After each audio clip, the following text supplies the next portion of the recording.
Rasulullah Sallallahu Alaihi Wasallam. Mohon maaf kepada seluruh keluarga saya sengaja membawa satu buku ini jadi telaah bagi kita karena saya pribadi ikut merasa bahwa orang tua kita almarhum ini diuji oleh Allah Subhanahu Wa Taala pun keluarganya yang menurut berita yang terlansir bahwa beliau divonis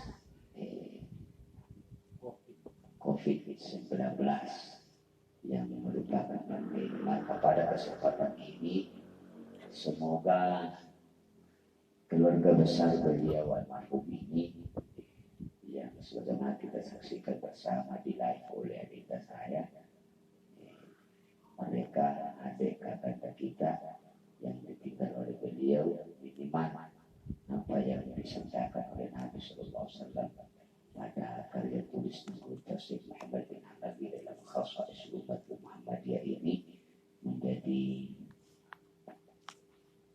takziah hiburan hati kita sudah ditinggal oleh orang tua.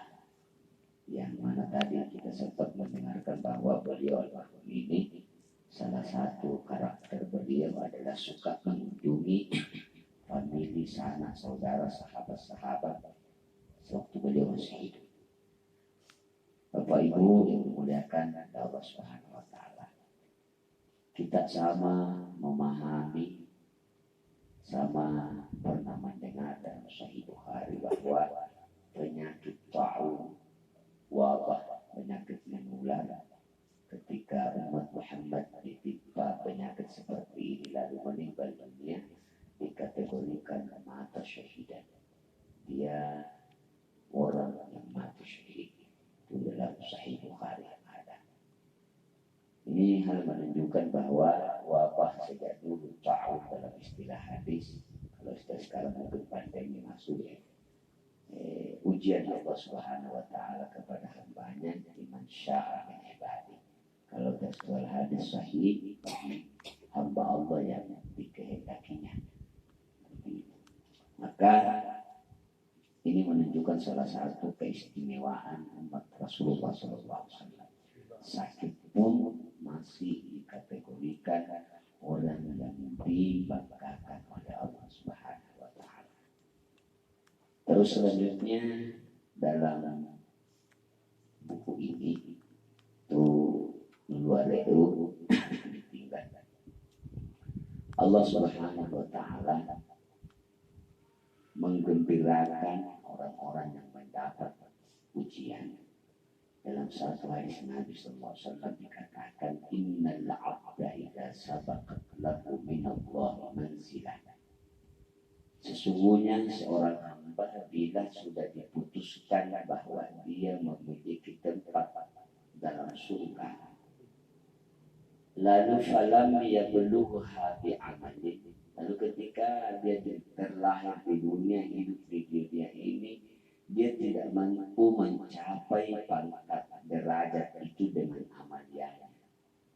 Diputuskan si hamba ini singgasananya dalam surga miliknya ini. Setelah datang ke dunia, salatnya, puasanya, hajinya tidak mampu menyebabkan dia bisa menempati kedudukannya. Rasulullah SAW mengatakan, ketika tak satu pun amalnya bila dikumpulkan tak mampu sampai pada kedudukan itu, ibtalah Allah fi jasadihi aw malihi aw fi waladihi. Allah menguji orang tersebut fi jasadihi. Bahasa Indonesia itu dia apa?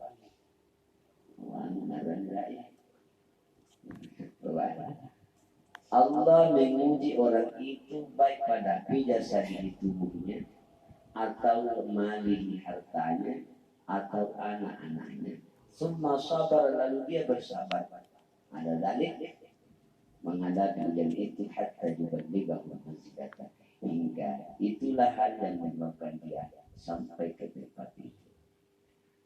Kalau kita analisa hadis ini diriwayatkan oleh Ahmad, Abu Dawud, Abu Ya'la, Tabrani, Ternyata Allah Subhanahu wa taala setiap ujian yang menimpa kita selama hidup ini itu tangga menuju tempat yang paling tinggi. Karena boleh jadi orang tidak kuat salat, tidak kuat puasa sunnah, tidak kuat tahajud, tidak banyak wirid, tidak banyak zikirnya. Tapi karena hatinya tegar, sabar menghadapi ujian, itulah yang mengantar Anda dapat sampai kepada mensilakan. Kata semua orang waktu seperti itu. Bapak Ibu yang dimuliakan oleh Allah, lalu ujian Allah ini baik terhadap jasa dia kita sakit-sakitan misalnya, tekanan darah tinggi misalnya, Allah wa'ala, awmani atau harta kita, dalam usaha kita ada gangguan, awfala mungkin anak kita yang membuat kita jadi agak gelisah, ada masalah nyawa, karena sakit, karena itu sesungguhnya ada ujian Allah. Ketika hal itu dihadapi dengan sabar, karakter orang-orang mukmin sejati bersabar, Allah Subhanahu wa taala mengangkat orang tersebut untuk mencapai kedudukan. Jadi seperti ini caranya menghadapi ujian-ujian Allah Subhanahu wa taala. Selanjutnya masih khususnya Nabi Muhammad sallallahu alaihi wasallam. Wa idza kathurat dzunubul 'abdi wa lam yakul lahu yukaffir.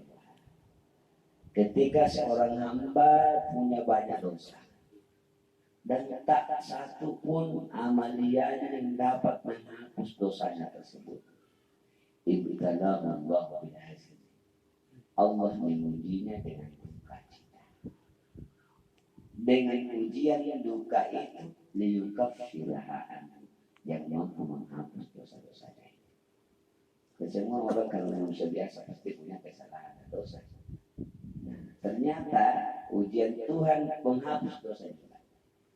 Sehingga dalam memahami hadis ini, maka seorang umat Muhammad SAW tidak pernah merasa dirinya didolimi oleh Allah ketika ada ujian. Ujian sekarang yang menimpa negara kita yang sudah berumur 10 bulan ini, sejak bulan 3 masuk pandemi di Indonesia ini catatan 10 bulan, bukan waktu yang singkat, tapi enggak ada nampak di saat ini. Ribuan orang meninggal dunia menurut pendekatan medis gara-gara COVID. Yakinlah bahwa mereka adalah syahid-syahid umat Muhammad sallallahu alaihi wasallam. Jangankan mati dalam keadaan pemakamannya menurut aturan keprotokoleran kesehatan, mati biasa saja kita gelisah. Kalau kita orang Nusantara itu biasanya nikmat sekali itu kita melakukan penyelenggaraan jenazah, langsung kita yang urus sendiri, ada kenikmatan tersendiri, ada kepuasan tersendiri bagi kita seorang anak dipiara anggota amat dan sebagainya. Pada sekarang kemarin ini satu ujian Allah bertambah lagi buat keluarga almarhum ini. Diuji oleh Allah Subhanahu sejauh mana keikhlasan kita menyerahkan ayahanda kita kepada Allah Subhanahu wa ta'ala. Ketika kita rela melepaskan semua itu, ayahanda kita almarhum Haji Jamaluddin ini insyaallah kesini jalan dan hadirin yang dimuliakan oleh Allah Subhanahu wa ta'ala. Di hadis yang ketiga, Anas bin Malik radhiyallahu anhu, qala Rasulullah sallallahu alaihi wasallam, "Idza Allah azza wa jalla al-'abd al-muslim al-bala fi jasad." Apabila Allah menguji seorang muslim pada tubuhnya, berarti persoalan sakit ya, terserah sakit apa, dia sakit gigi termasuk.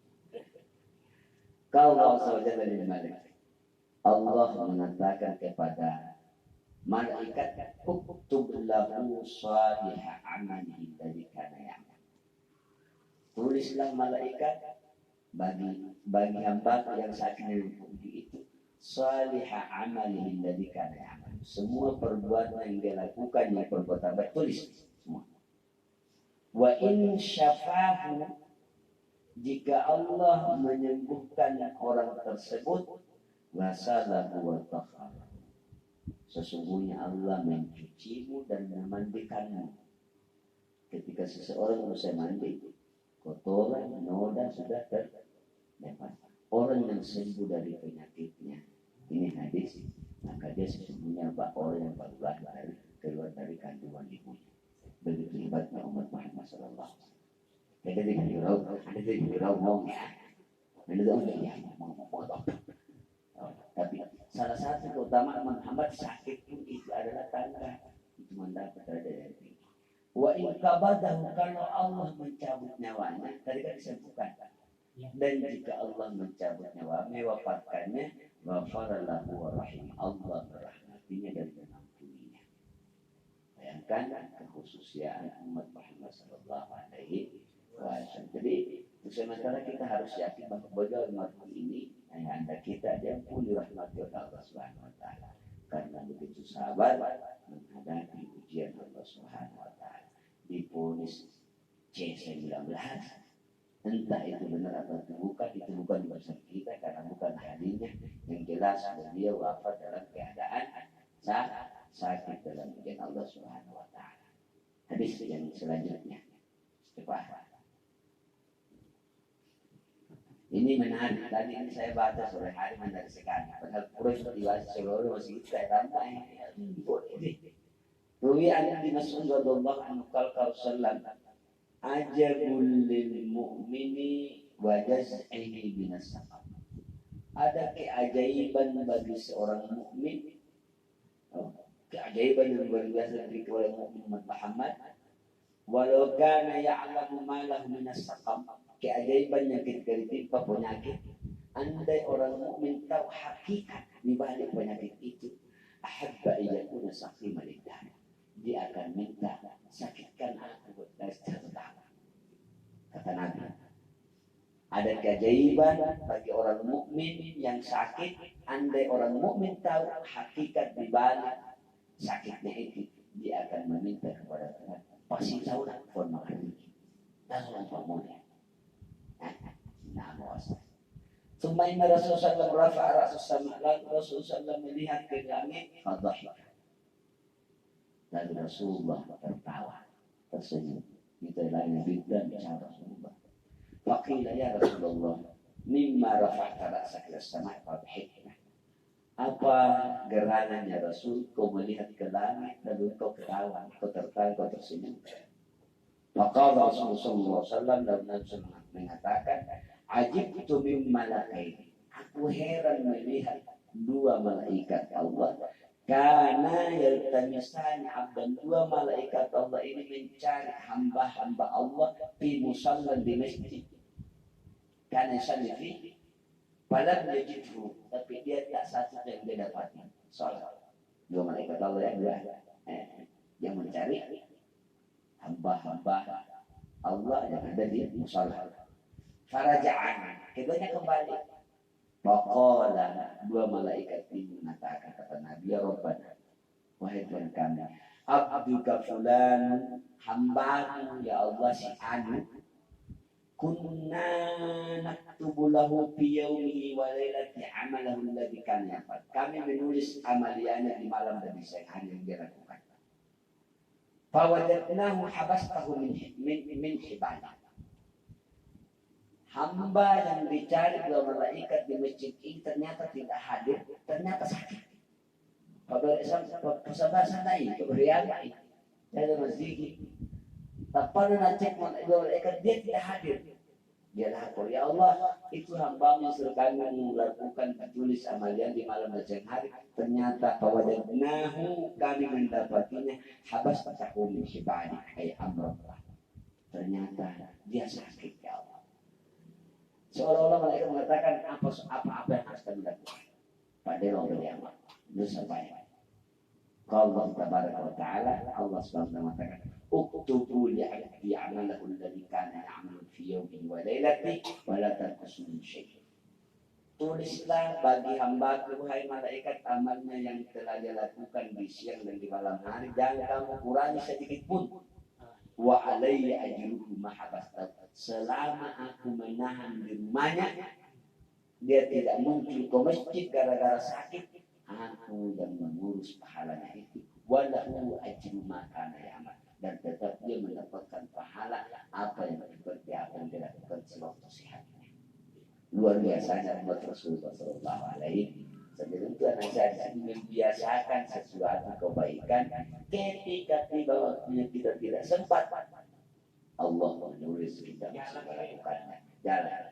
Jadi bahasa orang tua kita almarhum ini yang keseringan mengunjungi sanak saudaranya bila ada sesuatu hajat, lalu ketika dia sakit tidak sempat lagi mengunjungi, Allah masih menulis dia orang yang mengunjungi sanak saudaranya.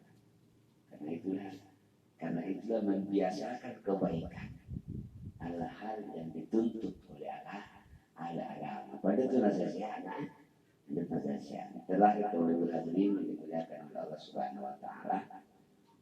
Karena jadi itu sementara kita melihat ujian Tuhan berupa sakit atau harta dan sebagainya itu adalah sesungguhnya itu ada tali-tali Allah atau tangga Allah yang diberikan kepada kita. Kita ingin ditarik oleh Allah ke sampingnya mencapai keberkatan. Kemudian Rasulullah SAW memberikan isyarat kepada kita besok atau lusa, lalu kita dalam keadaan sakit, beliau mengatakan Allah membahagiakan, menggembirakan al-maridah orang sakit dengan beberapa kegembiraan. Di antaranya, idza qala la ilaha illallah wahdahu la syarika la ilaha illallah wahdahu la syarika la ilaha illallah mulku wa lahul hamd. Oh, itu reaksinya. Saya ulang. La ilaha illallah Allahu akbar. La ilaha illallah wahdah.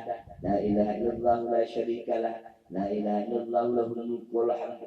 La ilaha illallah wa la haula wa la quwwata illa billah.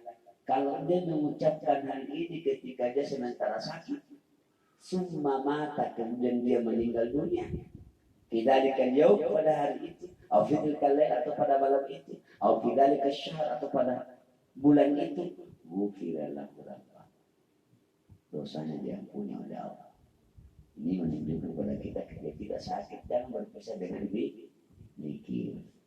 Di hadis yang lain Nabi sallallahu alaihi wasallam mengatakan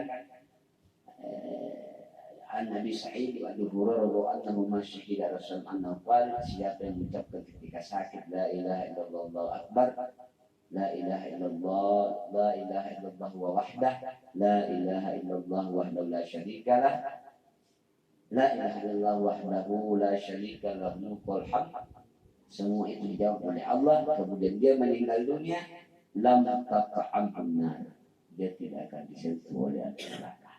Luar biasanya umat Rasulullah Sallallahu Alaihi Wasallam. Sebagai kesimpulan dari tausiah kita pada malam hari ini, yang pertama bahwa kita selalu menilai, menganggap, mengucapkan bahwa setiap umat Muhammad yang meninggal dunia dalam keadaan diuji oleh Allah, yakinilah, saksikanlah bahwa dia orang baik. Yang kedua, Rasulullah SAW selalu menuntun kita dan menuntut kita akan